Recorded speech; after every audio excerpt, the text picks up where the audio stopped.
Hi students, this is Manan Dwivedi from Now Sudha channel. Now today I am going to tell you the divisions of the sectors as organized and inorganized. आज मैं आपको organised और unorganised sectors के बारे में बताऊंगा। Organised unorganised sectors के बारे में बताने जा रहा हूं। If you open your book on the page number 30, there are two examples. First one is the story of the Kanta and second one is the story of the Kamal. Story of Kanta and story of Kamal. Kanta, she works in an office. सोचिएगा जरा, एक औरत है कांता और एक आदमी है कमल। ये कहानी आपकी दे रखी है पेज नंबर 30 पर। कांता ऑफिस में काम करती और कमल जो है वो एक दुकान पर काम करता है।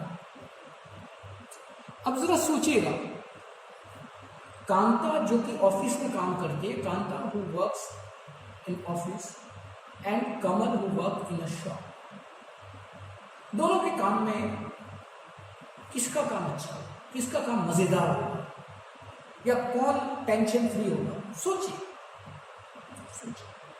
कांता ऑफिस में काम करती है, सरकारी ऑफिस है। कमल प्राइवेट जॉब करता है, एक दुकान में जॉब करता है। क्या अंतर है आपको? क्या चलिए छोड़िए। मैं गवर्नमेंट टीचर, एक सरकारी स्कूल में टीचर और एक टीचर जो कि प्राइवेट स्कूल्स में पढ़ा रहा है। दोनों के जॉब सेक्टर में क्या अंतर है, जॉब प्रोफाइल्स किस तरह की होंगी? जरा सोचिए।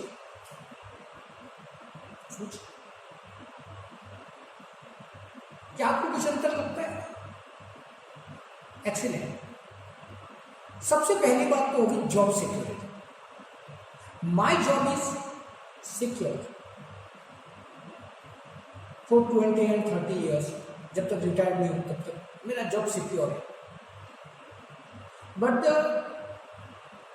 कमल who has been working in a shop or a teacher who has been working in a private school, his job is not secure. His jobs dependent on the satisfactions of his owner. उसका job तभी तक secure है जब तक मालिक खुश नहीं हो। मालिक खुद ने कहा, अगर दुखी हो गया मालिक ने निकाल दिया उसको, होता है ना। तो एक तो अंतर आता है job security. Second, in my job or in Kanta's job, we are having certain terms and conditions in our jobs. हमारे जॉब्स में जो कांता है, जो ऑफिस में काम करती है, मेरे जॉब में कुछ निश्चित टर्म्स एंड कंडीशंस होती है और उन टर्म्स और कंडीशन मतलब नियम, और उन नियमों का पालन करना मुझे भी जरूरी है और मेरा जो एम्प्लॉयर है जिसने मुझे नौकरी दी है उसको भी जरूरी है। समझ गए आप इसको?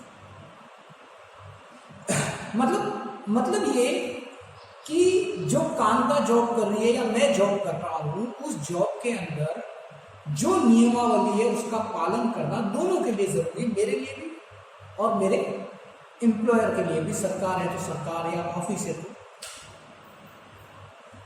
जबकि कमल का जॉब देखो या टीचर जो प्राइवेट स्कूल में उसका,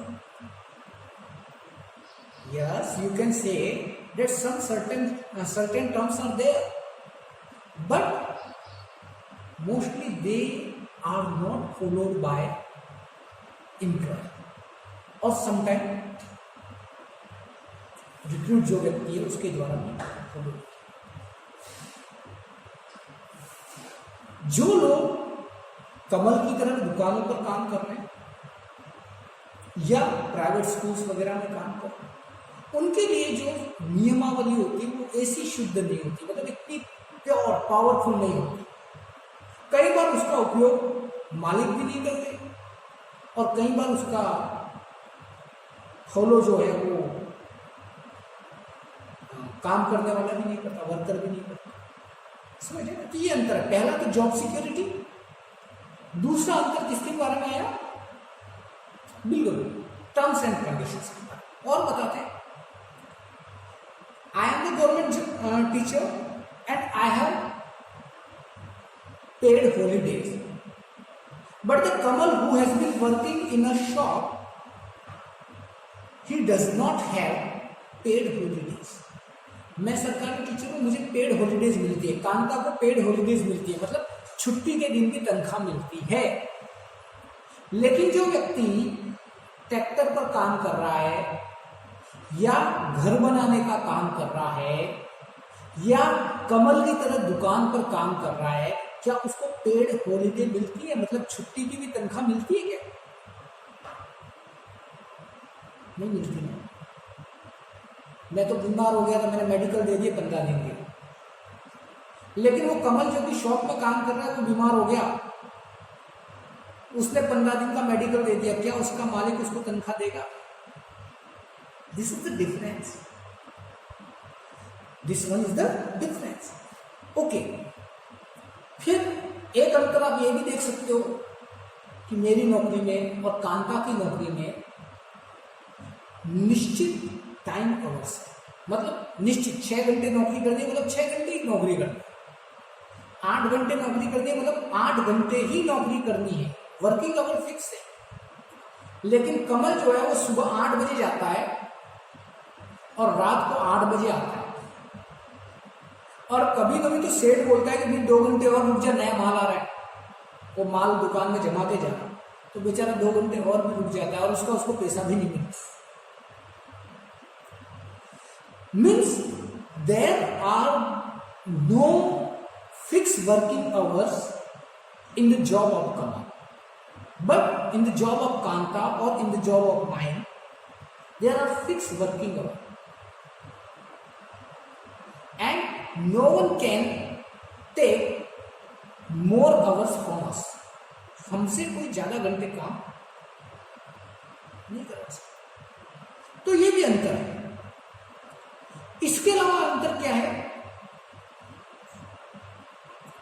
basically my earning is more than the earning of a private teacher और then the earning of the Kamal. If you see the example of Kanta and Kamal, you will find that Kanta salary is greater than the Kamal, मतलब कांता की जो salary है वो कमल से ज्यादा।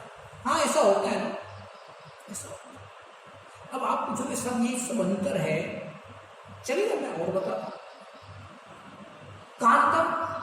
Kanta is the representative of all organised sectors workers. Kanta जो है वो ऑर्गेनाइज्ड सेक्टर्स का रिप्रेजेंट करती है। ऑर्गेनाइज्ड सेक्टर मतलब वो सेक्टर जहां एक निश्चित तनख्वाह मिलती है, जहां निश्चित घंटे काम करना होता है, जहां पर छुट्टियों की भी तनख्वाह मिलती है, जहां पर प्रोविडेंट फंड और ग्रेजुएटी की सुविधा होती है, वो सारे सेक्टर क्या कहलाते हैं?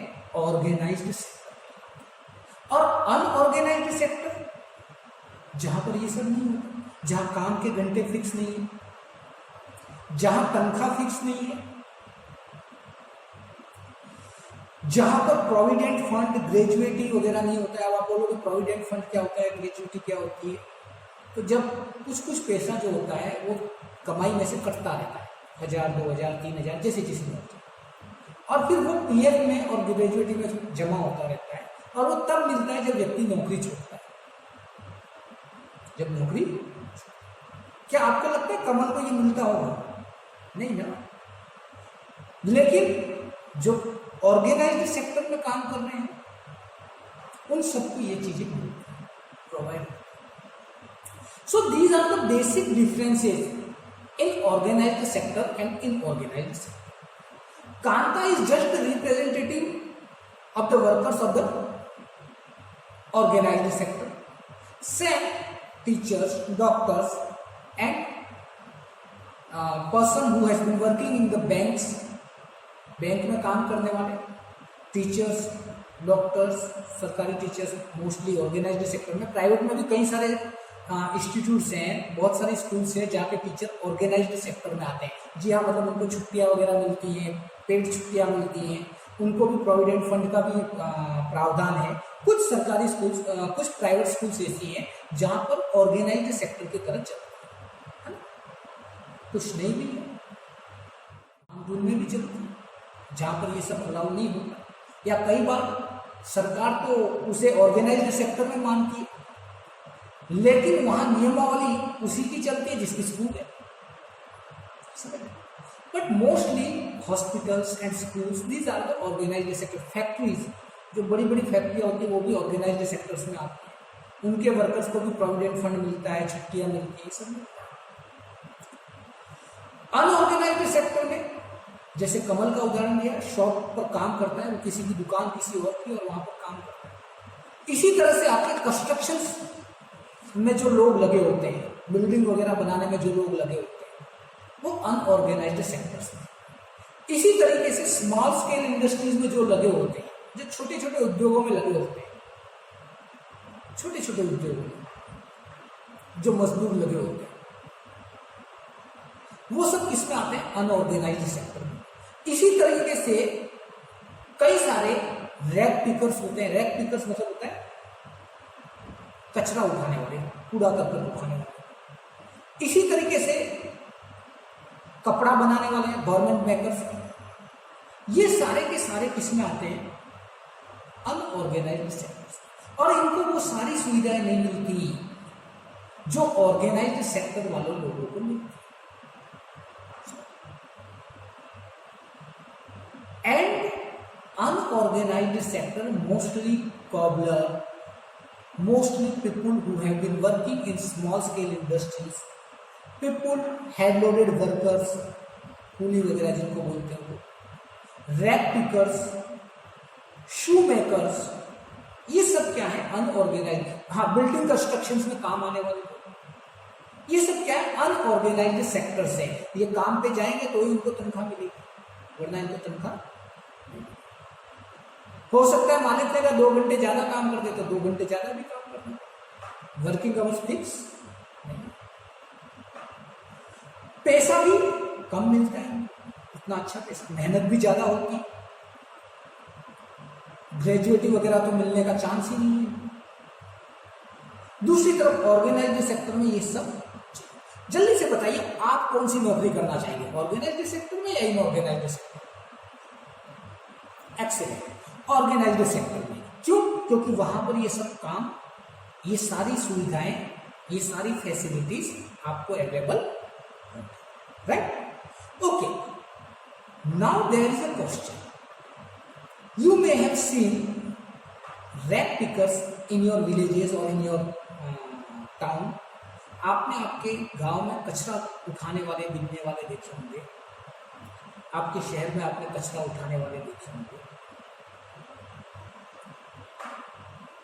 और अगर आपने गौर किया हो, you will find that most of them belongs to scheduled tribe और शेड्यूल्ड कास्ट और बैकवर्ड कास्ट। उनमें से अधिकांश लोग जो है वो शेड्यूल्ड ट्राइब से, शेड्यूल्ड कास्ट से आते हैं।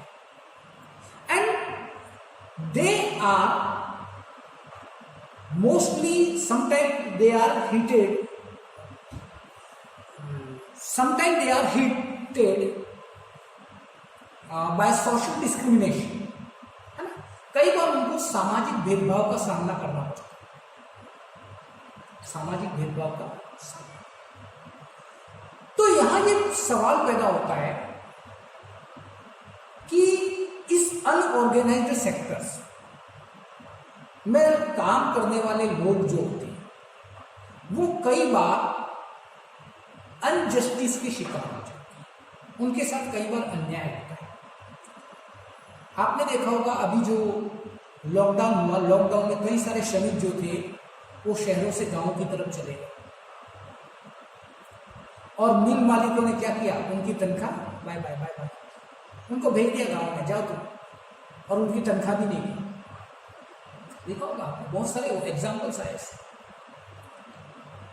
अन्याय हुआ ना उनके साथ, अनजस्टिस था ना। इसी तरीके से कई बार क्या होता है, एक कर्मचारी मशीन में काम कर रहा है और उसका हाथ फ्रैक्चर हो गया, कट गया, तो उसको नौकरी से निकाल देता। सही बात है क्या? ऐसा करना चाहिए क्या? नहीं करना चाहिए। अब उसको नौकरी से निकाल दिया, वो तो जीवन भर के लिए हैंडीकैप हो गया, जीवन भर के लिए उसका हाथ कट गया। अब वो क्या करे?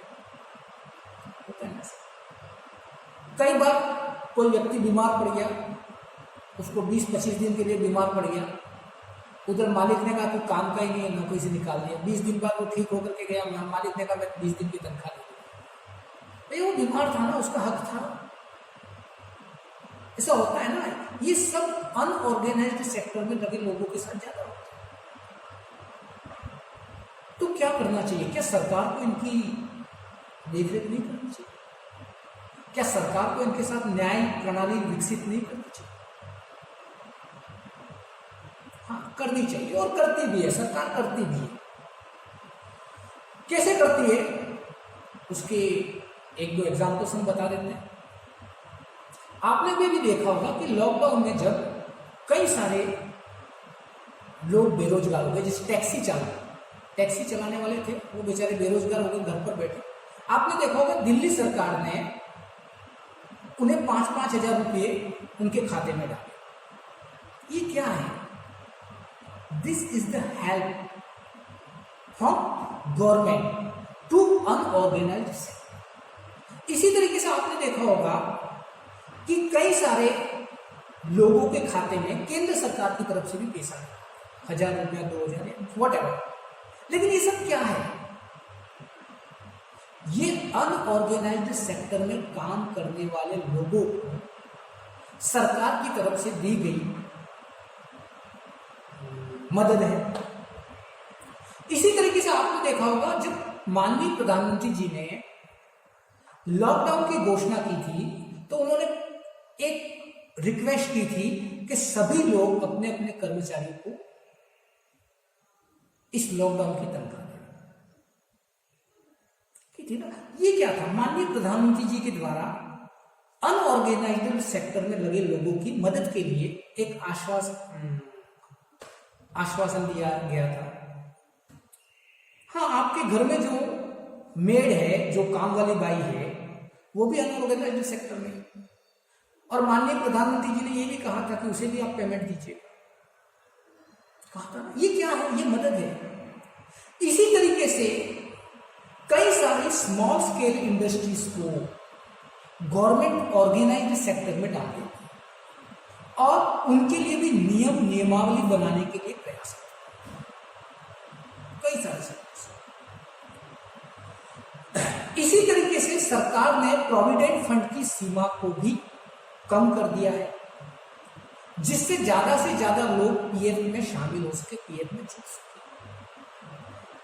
अनऑर्गेनाइज्ड सेक्टर्स जो हैं, उनके कर्मचारियों को भी पीएफ के लिए राहत दिए, अब वो भी पीएफ प्राप्त कर सकते हैं। सामान्य तौर पर सरकार ने नियम बना करके वर्किंग आवर्स भी अनऑर्गेनाइज्ड सेक्टर के फिक्स कर रखे।